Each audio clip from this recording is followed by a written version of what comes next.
à mon aide. Seigneur, viens à mon secours. Gloire au Père, au Fils, au Saint-Esprit, maintenant et toujours. Dans le siècle des siècles, Amen. Alléluia.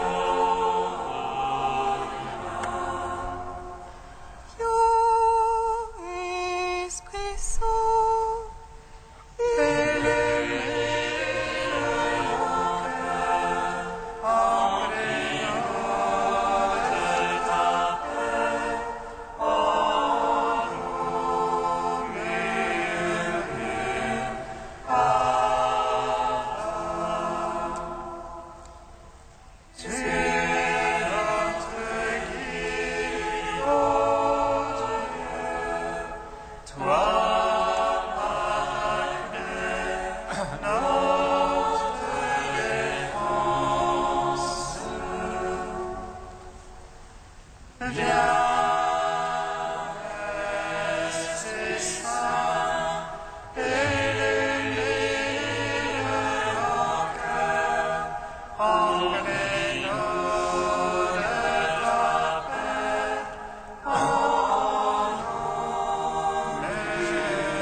et un consacré prêtre et roi de l'univers. Jésus, ton Fils unique, le Seigneur éternel, sans règne et sans limite, et sa gloire est sans fin. Nous marchons à sa suite vers la maison du ciel. Je suis le bon berger, c'est moi qui vous conduis. Si doucement en ce monde, parole délivrée, la mort Christ, Christ en a triomphé. La vie nous est promise, Dieu sera tout en tous. Venez bénis du Père, voici le roi des rois. Recevez l'héritage que l'amour vous octroie. Tout ce que vous avez en attend l'hérité. Au plus petit des frères, à moi vous l'avez fait. Psaume 118, strophe 2. En ta paix, Seigneur, je me couche et m'endors. Je m'éveille, tu es mon soutien.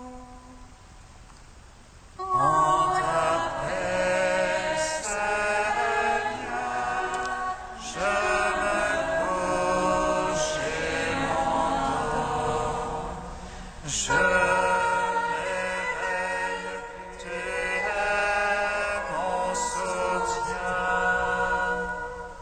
Comment je ne gardais pur son chemin en observant ta parole. De tout mon cœur, c'est toi que j'ai cherché.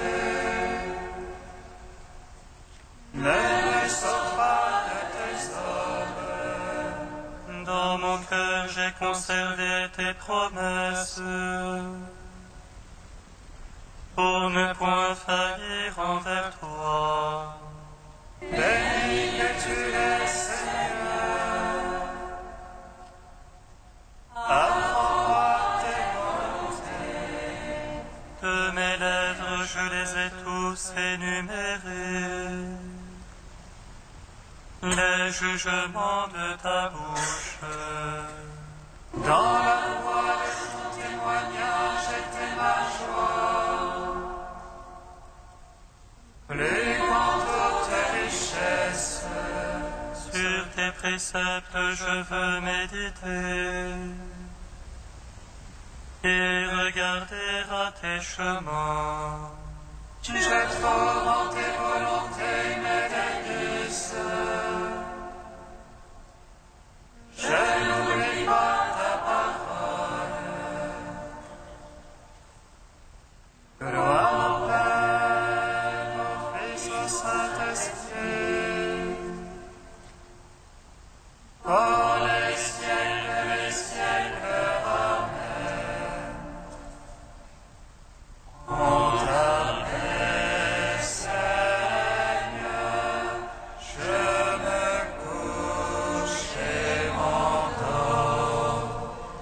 Je l'éveille, tu es mon soutien.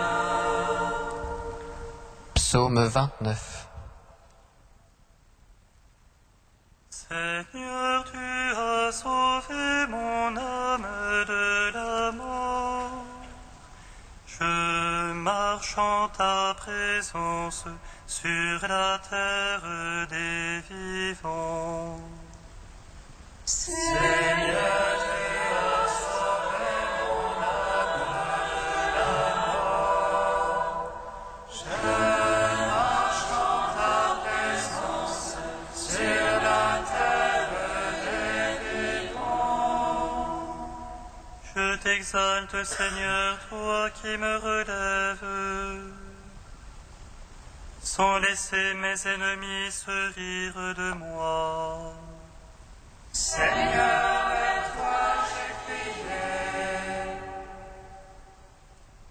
Et toi, mon Dieu, tu m'as guéri. Seigneur, tu as tiré mon âme des enfers, me ranimant d'entre ceux qui descendent à la fosse. Jouez pour le Seigneur ceux qui l'aiment. Louez sa mémoire de sainteté. Sa colère est d'un instant, sa faveur pour la vie. Au soir les larmes, au matin les cris de joie. Moi je disais dans mon bonheur, rien n'a jamais ne m'ébranlera. Ta faveur m'avait fixé sur de fortes montagnes. Caches-tu ta face, je suis bouleversé. Vers toi, Seigneur, j'appelle. À mon Dieu, je demande pitié. Que gagnes-tu à mon sang, à ma descente en la tombe? Que l'autel, la poussière annonce-t-elle ta vérité? Écoute, Seigneur, pitié pour moi. Seigneur, sois mon secours. Pour moi, tu as changé le deuil en une danse. Tu dénouas mon sac et me ceignis d'allégresse. Aussi mon cœur te chantera sans plus se taire. Seigneur, mon Dieu, je te louerai à jamais. Gloire au Père, au Fils, au Saint-Esprit.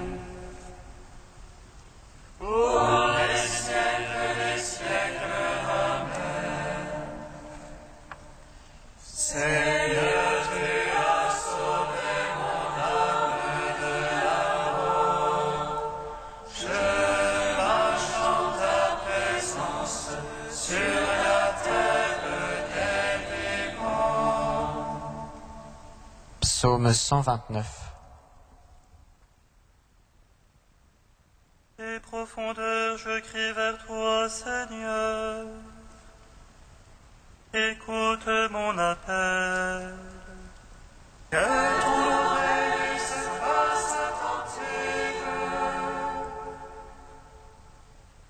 au cri de ma prière. Si tu retiens les fautes, Seigneur, qui donc subsistera? Mais près de toi se trouve le pardon. Je te crains et j'espère. Mon âme attend le Seigneur. Je suis sûr de sa parole. Mon âme attend plus sûrement le Seigneur. Car Que le veilleur espère l'aurore, et Israël le Seigneur. puisse auprès du Seigneur et la grâce, l'abondance du rachat. C'est lui qui rachètera Israël de toutes ses fautes. Gloire au Fils, au Saint-Esprit, pour les siècles des siècles. Amen.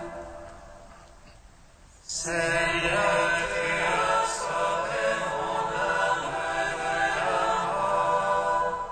Je marche en ta présence sur la terre délivrante. Cantique de l'Ecclésiastique, page 266.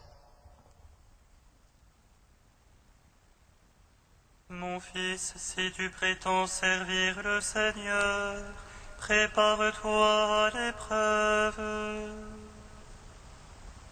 Fais-toi un cœur fort, arme-toi de courage. Ne te laisse pas entraîner au temps de l'adversité. Attache-toi, Seigneur, ne t'éloigne pas de lui, afin d'être exalté à ton dernier jour.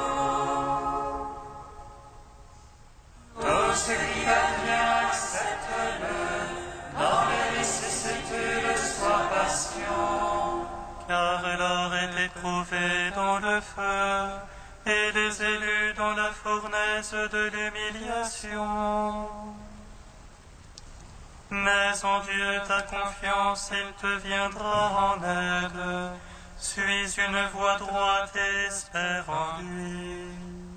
Vous qui craignez le Seigneur, comptez sur sa miséricorde. Ne vous écartez pas du chemin pourtant venu. Vous qui craignez le Seigneur, mettez en lui votre confiance, et votre récompense ne saurait manquer. Vous qui craignez le Seigneur, espérez ses bienfaits, la joie éternelle et la miséricorde. Ceux qui craignent le Seigneur ne transgressent pas ses paroles. Ceux qui l'aiment observent ses voies. Ceux qui craignent le Seigneur cherchent à lui plaire. Ceux qui l'aiment se rassasient de sa loi. Ceux qui craignent le Seigneur ont un cœur préparé. Ils savent s'humilier devant lui. Jetons-nous dans les bras du Seigneur. Ne nous appuyons pas sur les hommes. Car telle est sa majesté, telle aussi sera sa miséricorde. Gloire, Père Tout-Puissant, à son Fils Jésus-Christ le Seigneur, à l'Esprit qui habite en nos cœurs,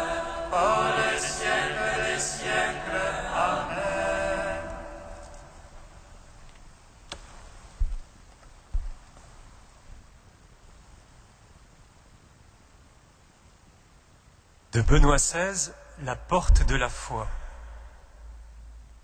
L'Église, affirmait le Concile, dans la Constitution Lumen Gentium, avance dans son pèlerinage à travers les persécutions du monde et les consolations de Dieu, annonçant la croix et la mort du Seigneur jusqu'à ce qu'il vienne.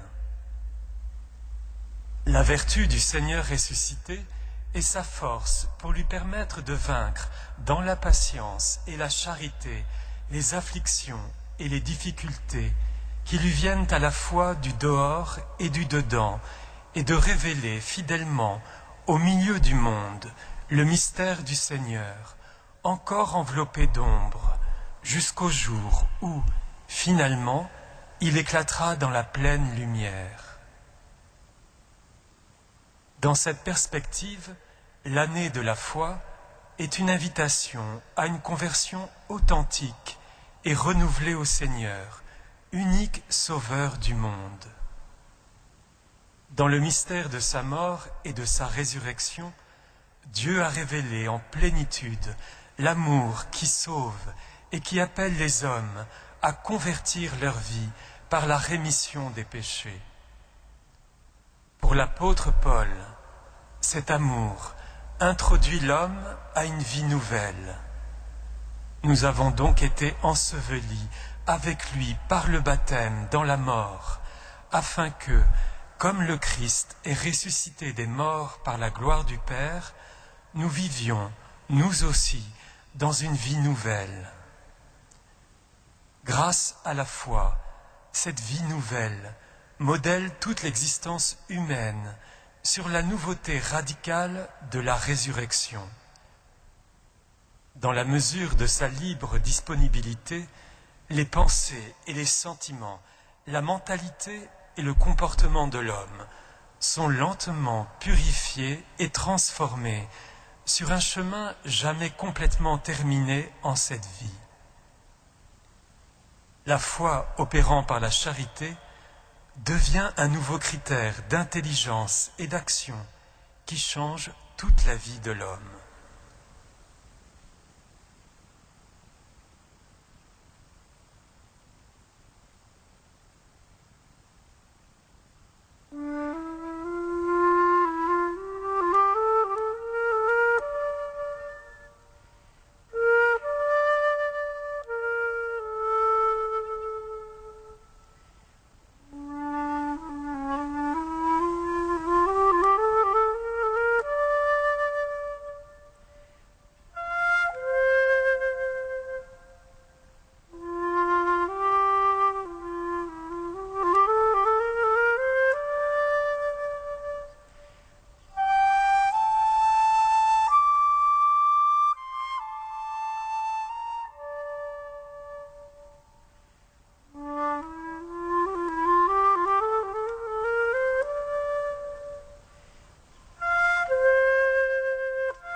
Par la mort du Christ, Alléluia,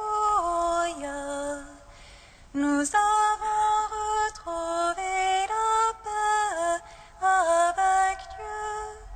Alléluia, Alléluia. Par la mort du Christ,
Lecture de la première lettre de saint Paul apôtre aux Corinthiens. Frères, c'est une chose mystérieuse que je vous annonce. Même si nous ne mourrons pas tous, nous serons tous transformés, et cela instantanément, en un clin d'œil, quand retentira le signal au dernier jour. Il retentira en effet, et les morts ressusciteront, impérissables, et nous serons transformés.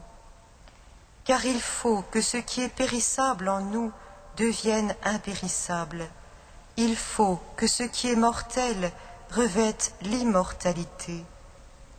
Et quand ce qui est périssable en nous deviendra impérissable, quand ce qui est mortel revêtira l'immortalité, alors se réalisera la parole de l'Écriture.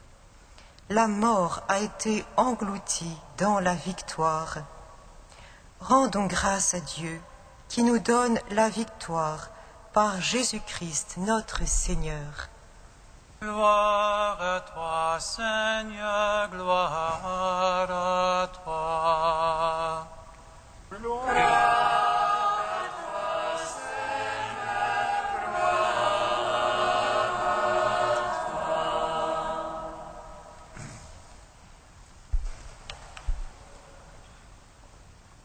Chers frères et sœurs, la foi en la résurrection des morts fait partie des articles fondamentaux de notre credo. Elle s'enracine dans la pensée juive qui, peu à peu, s'est ouverte à la conception de la vie éternelle. Paul cite d'ailleurs le prophète Osée lorsqu'il s'écrie « Où est-elle, ô mort, ta victoire?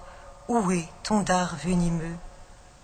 Quant au livre d'Isaïe, proposé également comme lecture pour cette mémoire des défunts, il ose affirmer que le Seigneur, au jour final, détruira la mort pour toujours. Cette foi reçue de la tradition judéo-chrétienne nous donne une force inouïe pour aborder ce grand mystère de la mort, non comme un anéantissement, mais comme une étape de croissance de notre être voué à la vie. Toute existence humaine est orientée, dès sa conception, vers l'union à Dieu. Par étapes successives, comme la nature nous en montre de multiples exemples, nous nous transformons, tandis que nos sens s'éveillent peu à peu au divin. Notre humanité devient capax Dei, mais c'est la mort qui nous fait entrer pleinement dans la connaissance de Dieu. Nous avons besoin qu'éclatent les limites de notre incarnation pour accueillir son mystère dans toute sa richesse, sa hauteur, sa profondeur, et pour contempler enfin toute chose avec son regard. C'est cette nécessité absolue dont parle Paul. Il faut, par deux fois, que le périssable en nous devienne impérissable et que le mortel revête l'immortalité. Nécessité bienheureuse, car elle nous libère de nos étroitesses et nous permet d'entrer de toute notre plénitude humaine enfin accomplie dans toute la plénitude de Dieu. Jésus, en son humanité, n'a pas été soustrait à la mort. C'est pour cela, au contraire, qu'il est venu à son heure. Il a connu à la fois cette angoisse ontologique devant elle et cet ardent désir de la traverser. Et il a été arraché à son pouvoir par sa confiance filiale en son Père. Pour être à notre tour affranchi de la crainte de devoir mourir, il n'y a pas d'autre possibilité, pour reprendre les termes de Benoît XVI, sinon de s'abandonner dans un crescendo continu entre les mains d'un amour qui s'expérimente toujours plus grand parce qu'il a son origine en Dieu, et de le faire entre les mains de celui qui l'a traversé pour nous. Désormais nous ne mourrons plus seuls, car Jésus nous prend en son mourir vers le Père. Il en fait un passage à deux, une porte, une naissance, une effusion de l'Esprit. Et il nous donne encore, cadeau suprême, sa propre mère, pour être à nos côtés, à l'heure de notre mort, et nous ouvrir la porte du ciel. Frères et sœurs, en ce jour où nous faisons mémoire de tous ceux qui se sont endormis depuis le commencement du monde, foule immense en attente de la résurrection finale, réconfortons-nous à leur sujet. Plus vivants que nous-mêmes, ils vont de commencement en commencement, dans l'émerveillement d'une contemplation qui n'aura pas de fin, par une croissance exponentielle dans l'amour. En cette année de la foi, ravivons notre credo en la résurrection des morts, en la vie éternelle, en Jésus, notre passeur d'éternité. Et pour nous qui cheminons dans la vie monastique, réjouissons-nous d'avoir été appelés par pure grâce à apprivoiser notre sœur la mort corporelle, comme disait saint François, à désirer que son heure arrive parce qu'elle nous fera entrer dans la vie, et qu'alors notre âme, pleinement épanouie aux illuminations de l'union divine, verra toutes choses dans l'éternel amour et dans l'unité.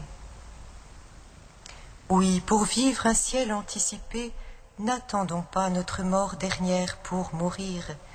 Accueillons avec une sérénité prophétique toutes ces expériences de désert ou de nuit que l'existence ne cesse de nous offrir, comme autant d'exercices en vue de notre Pâque ultime. Vivons-les avec une infinie confiance envers Dieu qui nous les propose, et pardonnons à ceux qui en sont les instruments involontaires. Ainsi le frère Christian de Chergé, qui appelait l'ami de la dernière heure, celui qui allait le conduire au martyre.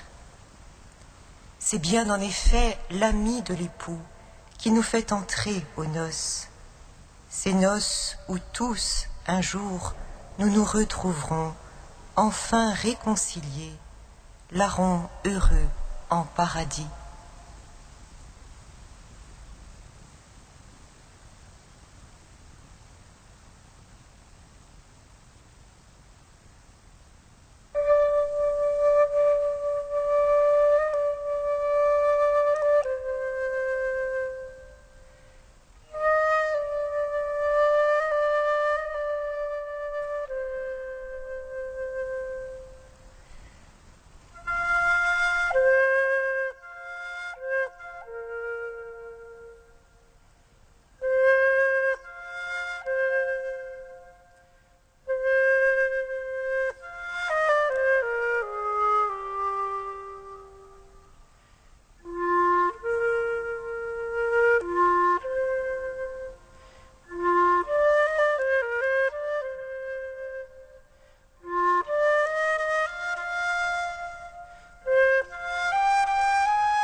Gloire à toi, Père de miséricorde, par ton Fils Jésus-Christ, tu nous rends à la vie. Gloire à toi, Père de miséricorde, par ton Fils Jésus-Christ, tu nous rends à la vie. Pour tous les défunts que nous commémorons aujourd'hui, Seigneur, nous te prions. Qu'ils entrent dans ta paix et dans ta lumière. Gloire à toi, Père de miséricorde, par ton Fils Jésus-Christ, tu nous rends la vie. Pour toutes les personnes tenues en esclavage par la peur de la mort, Seigneur, nous te prions. Qu'elles croient en ton amour puissant et miséricordieux. Gloire à toi, Père de miséricorde, par ton Fils Jésus-Christ, tu nous rends la vie. Pour les familles en deuil, Seigneur, nous te prions. Que toutes reçoivent l'annonce de la vie éternelle auprès de toi. Gloire à toi, Père de miséricorde, par ton Fils Jésus-Christ, tu nous rends la vie. Dieu saint, saint fort, saint immortel, prends pitié de nous. Dieu saint, saint fort, saint immortel, prends pitié de nous. Dieu saint, saint fort, saint immortel, prends pitié de nous. Gloire au Père et au Fils et au Saint-Esprit, maintenant et toujours et dans les siècles des siècles. Amen. Saint immortel, prends pitié de nous.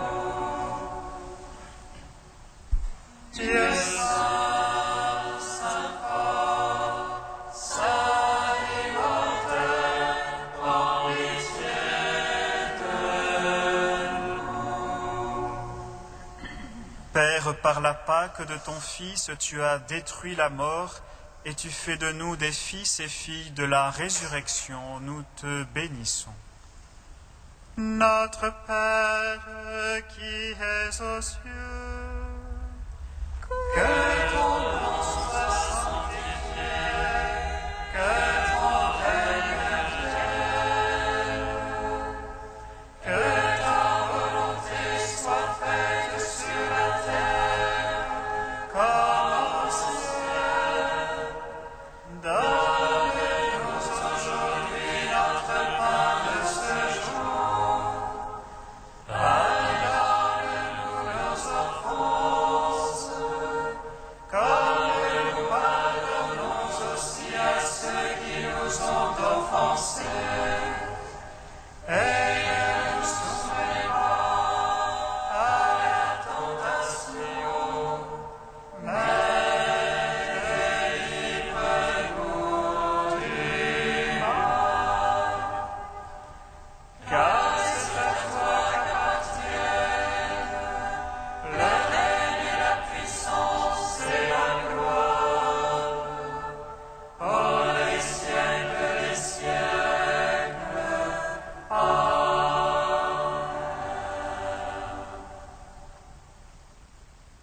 Prions le Seigneur. Écoute nos prières avec bonté, Seigneur. Fais grandir notre foi en ton Fils qui est ressuscité des morts, pour que soit plus vive aussi notre espérance en la résurrection de tous nos frères et sœurs défunts. Par Jésus-Christ, ton Fils unique, notre Seigneur et notre Dieu, qui vit et règne avec toi et le Saint-Esprit, maintenant et pour les siècles des siècles.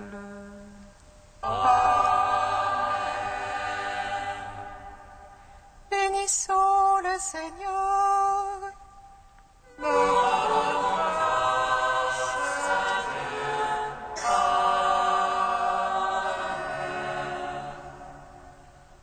L'ange annonça à Marie qu'elle serait la mère du Sauveur.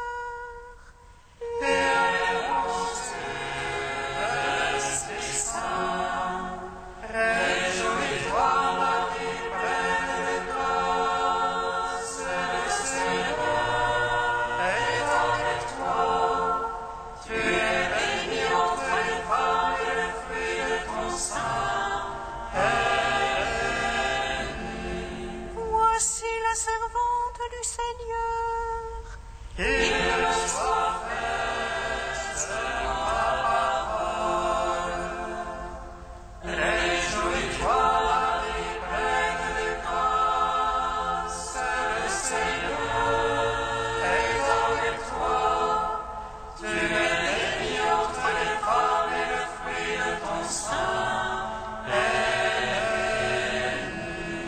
Et le Verbe s'est fait chair.